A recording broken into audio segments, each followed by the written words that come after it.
if you've built a team, you have to trust that team because you've built that team. And if you don't trust the team, that means you don't trust your ability to build that team. Hello and welcome to Care to Lead, the podcast where leadership isn't just a title, it's an action. I'm your executive coach and host, Cynthia Corsetti, and today we're going to talk about something that is very near and dear to my own heart, and that's things from our childhood that impact our leadership. Joining us today is Mark Phillips, who was recently featured in my Authority Magazine series on this very topic. Mark is a coach, mentor, and facilitator that predominantly supports the creative and digital industry sectors. With a skill set that allows a person-centered, holistic approach to digital marketing and business growth, Mark specializes in working with businesses and entrepreneurs that are outside the normal business world.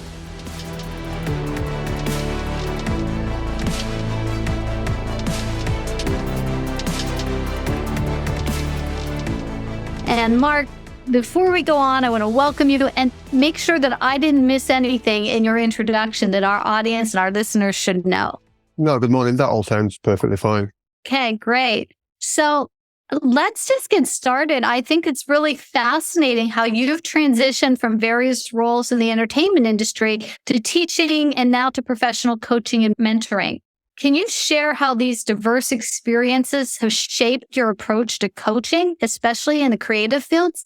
I'm not sure. It's because my background is such a wiggly career. I've kind of taken little bits from various different places. And I think especially with working with creatives, they spend so much of their life building that creative skill out. They talk about things with a passion that, because I've got little bits of knowledge about those areas, I can actually connect with them.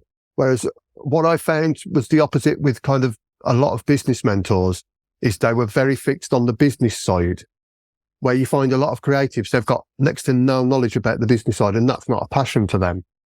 So I think that's how it kind of informed how I approach and how I coach and work with people. So do you help them with the business side? You just do it on kind of their terms, their side of their brain, the way it works? Is that what I'm hearing? Yes, that's kind of how I approach it. I will sit down with them and we will look at ways that actually fit in naturally to their flow and how they create things. And then I will kind of go away and look at ways of implementing more traditional kind of business ideas into how they run their kind of business, although to them it's not a business, it's a passion. A good example is a lot of digital marketing now. Everybody knows you need to be on Instagram, you need to be on Facebook, you need to be doing reels and things like this. And I was recently talking with a blacksmith and I said, well, just set up one camera, start it at the start of the day, at the end of the day, turn it off, and then once a week, flick through the footage and pick which bits out feel good to you. So that way it's not intrusive and they're not stopping what they're doing every couple of minutes to go, oh, have I got the right picture for Instagram or have I got the right bit of video for TikTok? So it makes their flow a bit more natural. And then when they sit down and go through it, they will actually pick out bits that, because it's from the beginning of the week, and if they do it at the end of the week, they will pick those little bits out that inspire them themselves, which then when they're kind of presenting that to the audience, because they're inspired by it, generally you find that their audience will also be inspired by it. So I'm going to tell you, I like that because my marketing team is constantly bothering me about do reels. Yeah. I'm like, I don't want to do reels. I don't want to do reels. It's like not my thing. And they're like, just take a video while you're making breakfast. I'm like, nobody cares what I have for breakfast. So I kind of like that, just letting something go in the background. And then I probably wouldn't even go through it. I'd let somebody else go through it. Really? But that's, I like that concept because you're not focused on doing a reel, trying to know what to say, trying to know how to act or whatever. I like that. It's what you find as well with creatives, all their passion is in what they are making. So say, for example, a jewellery smith working with silver jewellery.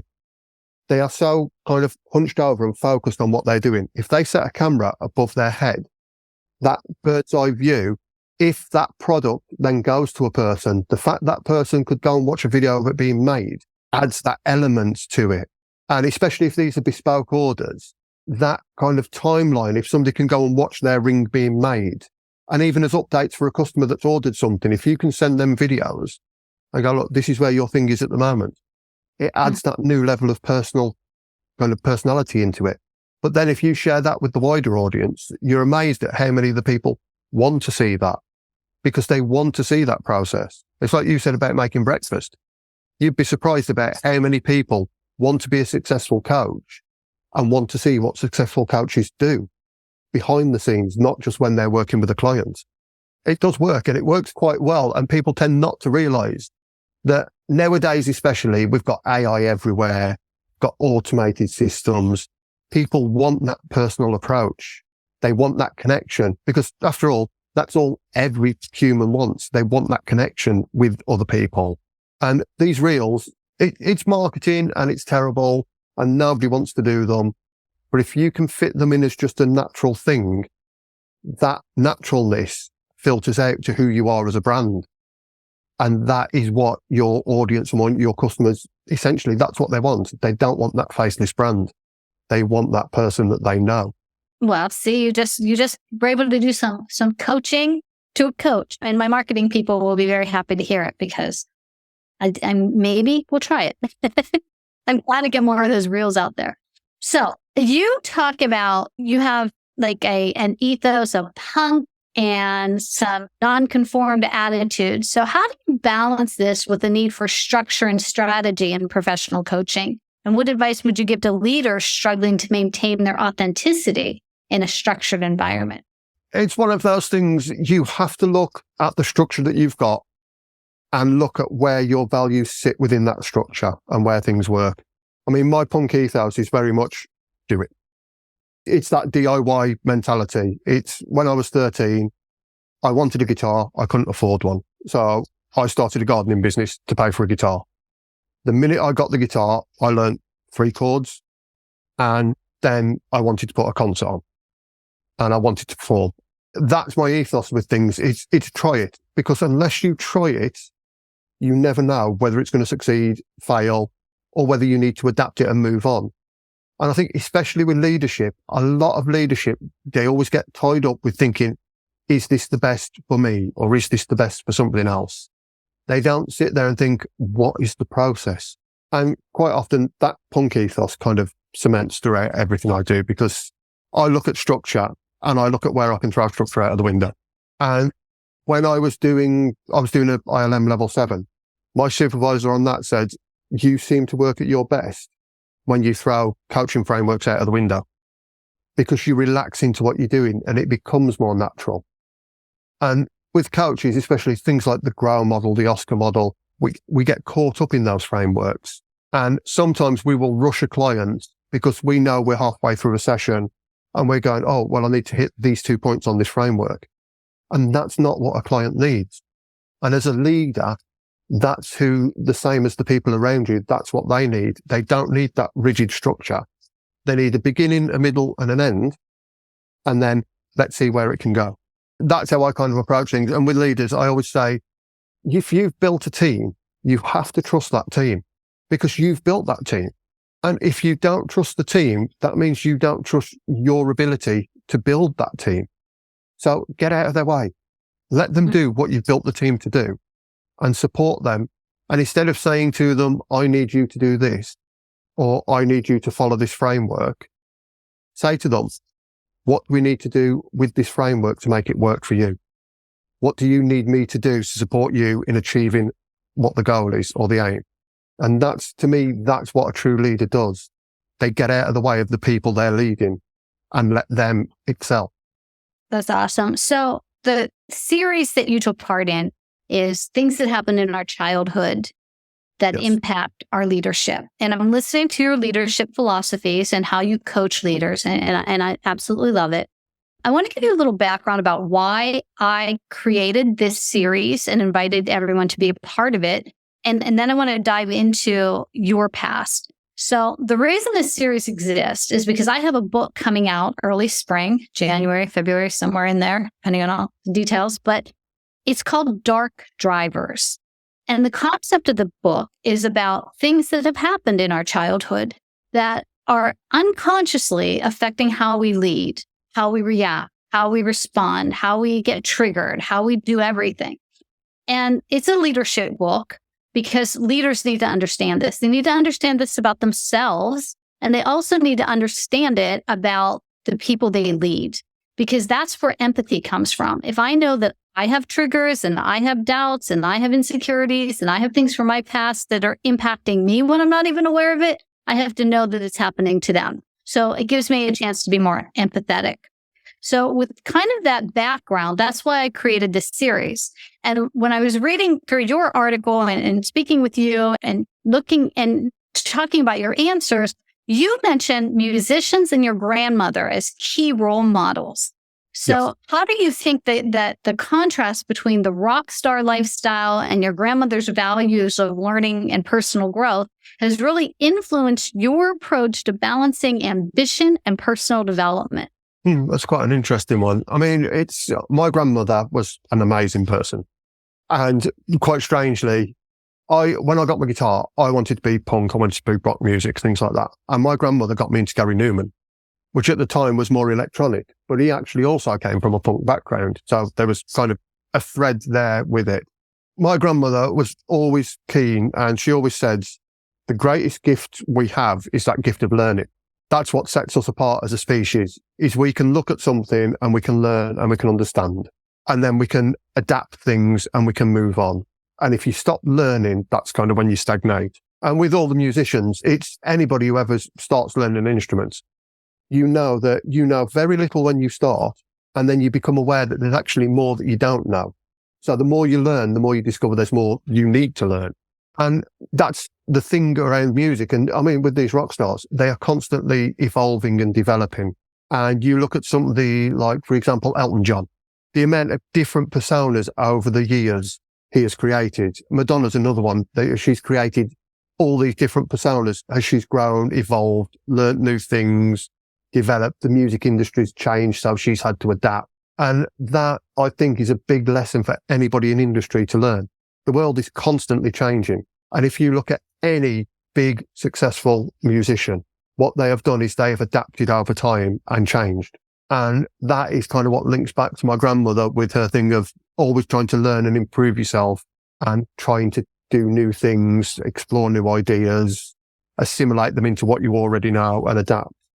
So I think that's that key thing, is the fact you have to evolve and change. And I think that's the thread that I have kind of throughout a lot of things. I mean, I started out at 13, I was mowing gardens to make money. At 16, I was a farmhand. Then I moved into IT, I moved into the entertainment industry. All throughout that, I've coached and mentored people because it's been natural. I moved into education, and it's all that sense of the more I learn, the more I evolve. What I am changes. As I grow older, I change and become a different person. When I became a father, I became different. And embracing that and then using that to grow and to take those next steps. That's what I see musicians do constantly. I see all creatives do it. And it's something I see happen constantly. So to me, that is that evolution that businesses should do. That's great. And that sounds like your background. Those are some of the really positive things from your background that have helped develop you into the person that you are.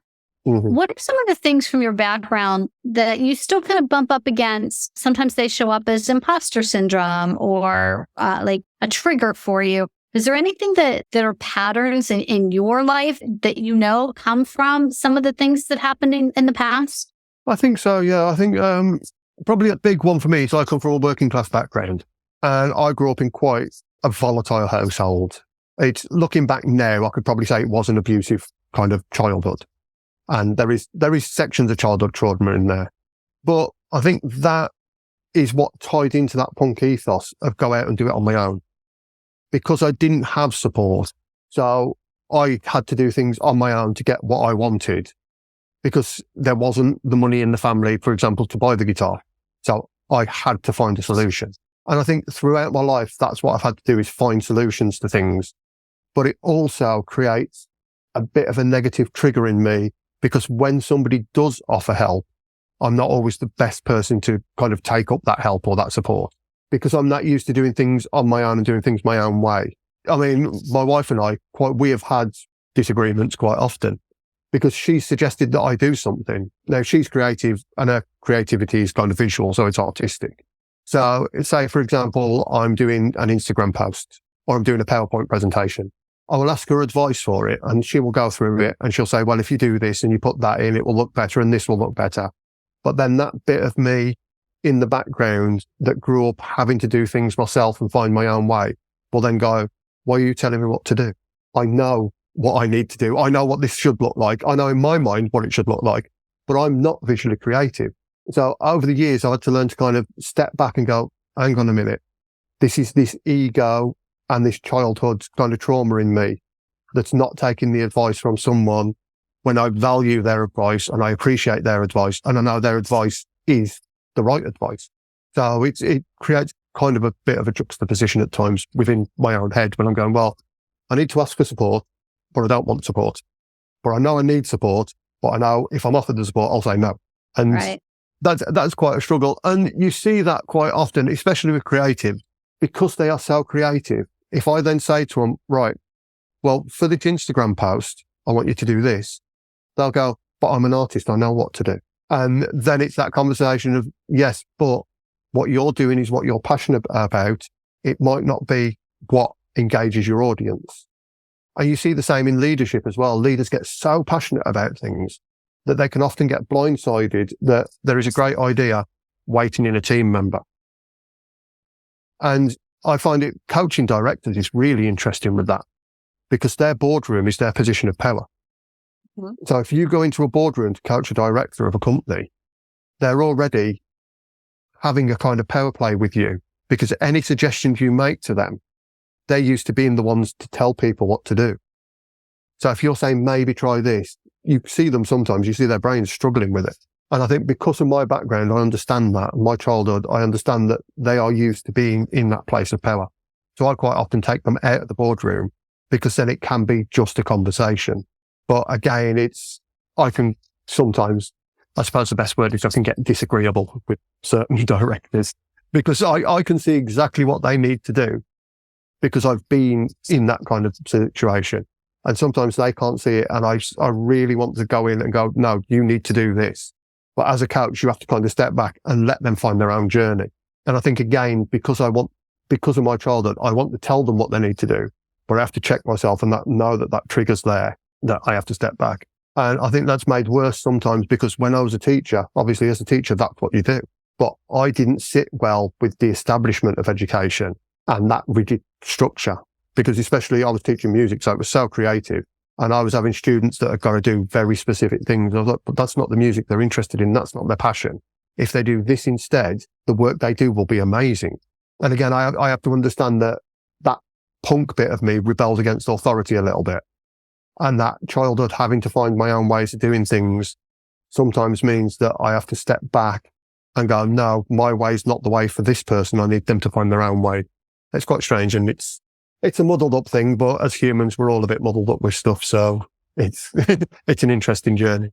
Something that you alluded to several times in the interview for Authority Magazine was neurodiversity challenges. Could you explain to our audience what you mean by that, what that is? My family is full of neurodiversity. I've got a teenage son who's got ADHD, ASD, Tourette's, and DCD. So his life is quite complicated. And because he's 16 at the moment, he's also got puberty, he's got hormones and everything else. So there's a lot of challenges there just for him to function during the day as a person, let alone be expected to do college and other things like that. And I'm waiting for a diagnosis for neurodiversity. I struggle with certain things because the way my brain works and the way I think, sometimes it's not always the way that other people think. And those are some of the challenges that people don't always understand. With neurodiversity, your brain does work slightly differently. You do think differently about things. For me, it's potentially ADHD, but I'm waiting for the diagnosis. So part of my creativity is being able to pick at different threads and make connections that other people might not. And part of that is because you've got that kind of hyperfocus in ADHD and all the other things. Part of the reason I've jumped and had a really wiggly career, I think, is because that ADHD has made me, I've got to a certain point in something and I'm like, well, what's the next challenge? What's the next thing? So I've jumped about a bit, which means I've got a really wide breadth of knowledge, and I can pull from all those different subjects and those ideas and put something together that makes sense to me. And that creative thinking and being able to pull at those threads sometimes can be a challenge, because I can make a connection that other people can't see. And then that other side of me will kick in and I'll go, no, this is what we need to do, because I know this and this tie into this and this links together. And because other people can't see that, that can create issues and it can create difficulties. And with my son, he comes home around about 4:30 in the afternoon. And when he comes in, because he has had to focus all day on social interactions and everything else that goes on with being at college, he comes home and he has to shut himself away, because he has to down-regulate himself. His medication's wearing off, which means his emotions are in a spiral, and he needs that time to be able to down-regulate. And quite often I found, especially you work with big organisations and things like that, you don't have that time to down-regulate because you're on the go constantly. And that is a huge challenge for people who are neurodiverse. It's figures as well. There's things like anxiety and things like that that come into play. And if you're constantly being bombarded throughout the day, you need that time where you can step back, relax, reset yourself. And often big organisations are getting better. Smaller organisations seem to be a bit more accepting because generally it's a close-knit community. But neurodiversity faces that challenge of, how do you say to someone, right, after I've had a conversation with a customer, I need to go and spend 10 minutes looking out of the window because I need to let myself regulate back down, because that entire call with that customer has been stressful to me, although it was a happy conversation. Uh-huh. Because that's how neurodiversity works. It's so different for every person with neurodiversity that each and every person needs some kind of different way to be able to manage. And I was at a conference and there was a presentation about clear coaching, which is things like asking people, when you're at your best, what does it look like? What do you need from me to help you work at your best? When you're at your worst, what does that look like? What do you need me to do when you're in that situation? And I had a conversation with somebody at the conference and they said to me, well, because of how I am, I need to listen to music to be able to focus.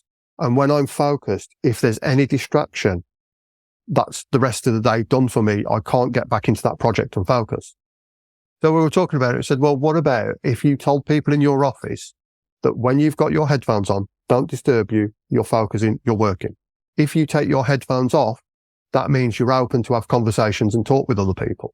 And it's simple things like that you look at these challenges and then you have to find these ways around them for everybody. And the person I was talking to is going to try it out and see what happens. I've not had a chat with them since to find out if it's worked or not. But it's just simple things like that for me personally, if I'm focusing on something, if there's too many things going on in the background, I'm instantly distracted by every single one of them. And my son's the same. And we call it squirrel complex. Because that thing, it's that old thing where you go, oh, look, a squirrel. Oh, look, a squirrel. And if you've got too many things around you, that's what happens. Yeah, other people, it's the exact opposite. And they need lots of stimulus around them because the way their brain works is it focuses all of those out and gives them that layer of focus on what they're doing. But they need those other distractions. So it's quite a strange and difficult thing to kind of work out. And every single person is different.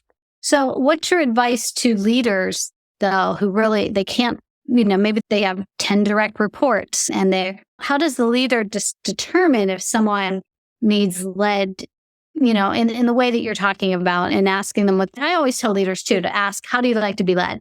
Like every new leader, when they go into an organization and they're starting off and they have a new team, I say, have a conversation with the person that you're leading and say, how do you like to be led?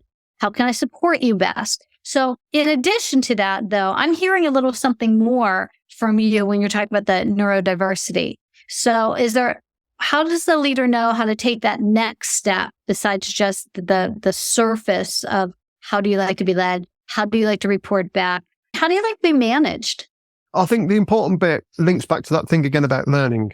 You've got to spend time learning about the people you're leading, learning about those teams and learning about the structure within those teams as well. Because you may go in as a leader and you may find that 4 of these people have worked together that much in the past that they've almost got a synchronicity between them. And they don't need to have that discussion of, oh, if I've got my headphones on, don't bother me, because they already know. So it is that point of having those conversations, but it's looking and learning as well about what is there. It's saying to people, oh, so you've got ADHD. Explain to me what that's like for you. Explain to me how it is when you work, what happens around you and what do you need to help you work? Not just how do I manage you and how do I lead you, but what do you need to be your best? What would you prefer that would help you do the job you want to do? And then it's taking that a step further as well. It's saying to them, well, what are you really passionate about? What would you really like to do? And then looking at a way that you can incorporate elements of that or all of it, if it's possible, into the project you need done and into those things you need done. If you find somebody that's really passionate about facts and figures and you can make them work on things that incorporate that, that is then you're not just leading them, you're playing to their strengths. But at the same time, you're having that conversation and going, well, is this what you really want to do? Because that's the problem we have as leaders quite often. We make assumptions based on prior knowledge, based on our own biases, based on people we've worked with in the past, or even based on the same person if we've worked with them in the past. And people change. So you may find somebody that did lots of facts and figures on a previous project, doesn't actually like working with facts and figures. But because you know they're good at it, you give them that role. But then when you say to them, oh, what would you really like to do? They might turn around and say, well, actually, I want to design the graphics because I've always wanted to do that. And I do lots of it at home. I've got a part-time business where I design graphics. And I would love to have the opportunity to work on the graphic side of things. And then you go, okay, well, let's look at this then. Show me some things so I can see kind of what graphics you like, what kind of graphics you do. And then we'll look at incorporating you into that role. And I'll see if I can find somebody else who's really good at the facts and figures, really wants to do them. But in the meantime, would you be willing to keep that role? Because I know you can do it. So then you've opened doorways up and you might find that person goes, well, actually, so-and-so is absolutely amazing at facts and figures. They'd be perfect for it. And it's developing part of that ownership and it's keeping that passion. And it's a strange thing to go in as a leader, but then ask everybody else what they want to do. Because most leaders they've come up from management and you've got, as a manager, you've got higher level executives telling you what you need to do, what they want from you. And then you've got a team and you've got to put people into roles and you've got to pigeonhole them. When sometimes the best options for that project or whatever it is, isn't pigeonholing those people. It's opening the floor up and making it a lot more natural and free flowing. So a lot of the examples you're giving are more corporate. And I know that your focus is much more in the creative kind of sectors. So I guess my question for you, I want to know if there's one piece of advice that you could offer to, let's say we know someone in a creative industry, creative field, and they're hiring their first employees. Maybe they're a startup. They're trying to grow their creative business. And you could offer them one piece of advice. What would that piece of advice be? It's quite a good one, let's think. So if they were starting their business, whatever it is, and they were looking to hire creatives, I would say when you look at the person, don't look just at the role you want them to be in. So if you're looking at hiring a graphic designer, don't just look at the graphic design that they can do. Have the conversation with them about other skill sets and other interests. Because you may find out that this graphic designer may have spent ages working as an events manager. So they may have a stack of events management experience that you could also put in. But it's explore everything about that person before you hire them. Explore all the hobbies and interests that they've got. Don't just go down that route of looking at a resume and going, they've got this qualification, this skill, this skill. Have that wider conversation. Because that can also lead the point, especially if you're just starting as a business, you quite often need people in multiple roles. And that can open things like that, but it can also open other doors because you might have a business that's very niche in a certain sector, but you might have 3 people that you're employing that have wider niche knowledge around other sectors that your business can actually serve. So sometimes that can open further. Again, it can open doors, which this is a phrase I use quite a lot. But it's that thing of conversations though. As coaches, that's all we do. We have conversations with people. And that's what these people also need to do. As a leader, you need to have conversations. You need to learn and understand the people you have around you. And you need to not pigeonhole anybody or put them in a box, because what you often find is people are that diverse and multi-layered that those layers can take your business to the next level. So celebrate that kind of diversity. Great advice. I love that. So Mark, where could people find you? Where would you prefer that people reach out? We will have your links to your website and everything with podcast and in the article. But if you had a preference, say, if you want to reach out to me, here's where it would be. Where would that be? My LinkedIn is normally the best one because that's the one I'm kind of most active on at the moment. And obviously that link will be in the article and everything. So reach out on LinkedIn, send me a message, and I'm quite happy normally to have a conversation with anybody. And my LinkedIn, I put all sorts of random posts, like me walking barefoot, things like that's on there. So, because I do a lot of barefoot walking. So the stuff I put on is not always about business and coaching. It's a wider range of things, but they always tie back to kind of personal development and things like that. Anyway. Awesome. So I want to thank you so much for sharing your insights and experience with us today. Your perspective not only enlightens, but it inspires our listeners to embrace change, innovate, and stay resilient in the face of adversity. To our audience, thank you for tuning in. Remember, in a world that's constantly in motion, the ability to adapt and grow is not just a skill, it's a necessity. Until next time, this is Cynthia Corsetti, Executive Coach with the Care to Lead podcast, reminding you that leaders who care to lead. Thank you very much, Mark. Thank you.